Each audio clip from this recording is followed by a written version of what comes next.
My people, we've heard you.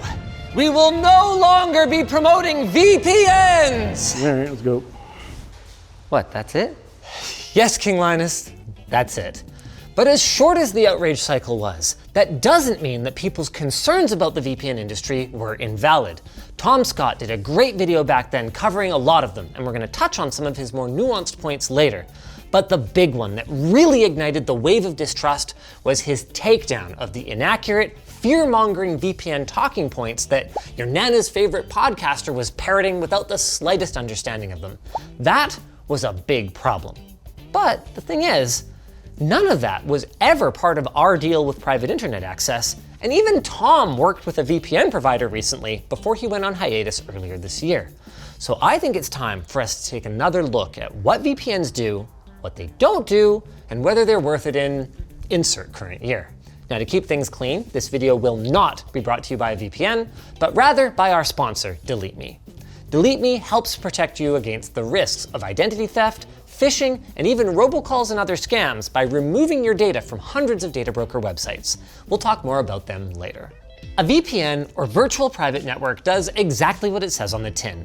It establishes an encrypted tunnel between your computer and a remote server, allowing some or all of your network traffic to be routed through that server before it goes to its destination. That's about it. But don't let the simplicity fool you. A VPN can be an incredibly powerful and versatile tool, which is why virtual private networking has been built into Windows for almost 30 years. Now, back in those days, the server you were connecting to was probably run by your work IT department and enabled you to do exciting things like connect to shared drives and internal servers, as though you were physically in the office when you were actually working from home or abroad. And another big one, at least for young me, was gaming. See, in the early days, many games supported LAN multiplayer, but didn't necessarily support internet multiplayer. So virtual private networking was a way for me and my friend, who were actually many miles apart, to play LAN games together. Now, both of those are still common use cases, but they aren't the ones that get a lot of marketing. So when the average consumer thinks of a VPN, it's more likely that they're thinking about a commercial VPN provider who has servers all over the world to give your internet traffic, let's say, a British accent so you can watch your favorite baking program without getting burnt by a location check. Now, most commercial VPN providers also offer extras like ad blocking, antivirus, password managers, remote access, and even dark web monitoring.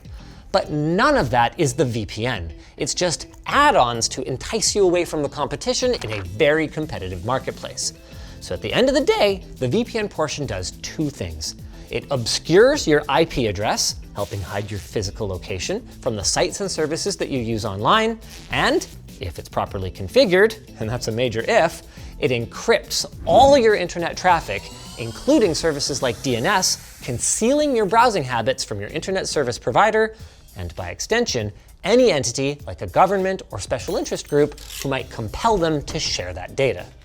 What a VPN isn't, though, is some kind of all-in-one solution for online safety, security, and privacy. And this was, and continues to be, a major contributor to the backlash surrounding VPN marketing. See, a VPN doesn't prevent you from punching your credit card number into a sketchy website, and it doesn't prevent you from giving your real personal information to that mysterious cutie that you met on a dating app. For the personal data that's already out there, you need something completely different, like from our sponsor, Delete Me. Data brokers collect massive amounts of personal information from anywhere they can get it, and they sell or rent it to anyone that pays their fee. Now, you could go to each broker's website and follow their opt-out process, then go back and do it again every so often to make sure your info stays offline, or Delete Me can do the work for you, getting your data removed from hundreds of online data brokers. Back to VPNs though, let's look at a scenario where it wouldn't help you one bit. You sign into Netflix through a Japanese server in order to get access to your favorite anime that still hasn't made it to the US. There's a couple small problems. For one thing, your IP address might be obscured, but your VPN's IP address is visible to the service that you're using, and they can tell that, hey, that's not a residential IP, that's coming from a data center, and you're watching Netflix. You're probably using a VPN. The other thing is that, Okay, while your ISP might not be able to see what data you're downloading, Netflix absolutely knows what you're up to because you signed in with your Netflix account that has your credit card info and your billing address attached, which might not be a big concern with Netflix, but let's be real here. Many of you are relying on VPNs for media acquisition on other services. And the truth is that a VPN can be an extremely powerful tool for such endeavors. But it still isn't a silver bullet, and depending on the laws in your jurisdiction, there are a number of other protections that you should absolutely have in place before sailing the high seas. For one thing, you should be using a throwaway email, ideally from a provider with strong privacy protections like ProtonMail. Use a fake name, or the real name of someone you hate. And don't enter any payment information that can be traced back to you. PIA, for instance, takes cryptocurrency for payment, though that's probably not as untraceable as we once thought it was. And finally, choose a VPN that has a long history of not just refusing to provide data logs to entities who demand them, but being unable to. Because that's kind of an inconvenient truth of the VPN industry. Without additional layers of protection, like torrent protocol encryption, your VPN provider has a pretty good idea of where you go and what you're up to. And all of that is only as secure as their willingness and ability to protect you, which requires a lot of trust without much ability for the average person to verify. So how do we choose a VPN to partner with? I mean, that VPN is owned by so-and-so, and those guys own all these other VPNs, and those guys hired that sketchy dude. You know the one. But the fact of the matter is, guys, in the cutthroat world of online security and privacy, you're gonna find sketchy characters who came over from the other side, unscrupulous crypto bros, and conspiracy theories galore, some of which turn out to be a lot more than just theories. And depending on who's doing the spinning of the facts, the same developer could be a nefarious former hacker with ties to the Middle Eastern intelligence community, or they could be a computer nerd that served the mandatory time in their country's armed forces when they were a teenager. Another concern is that, according to VPN Pro, at least 105 VPN providers are owned by just 24 corporations.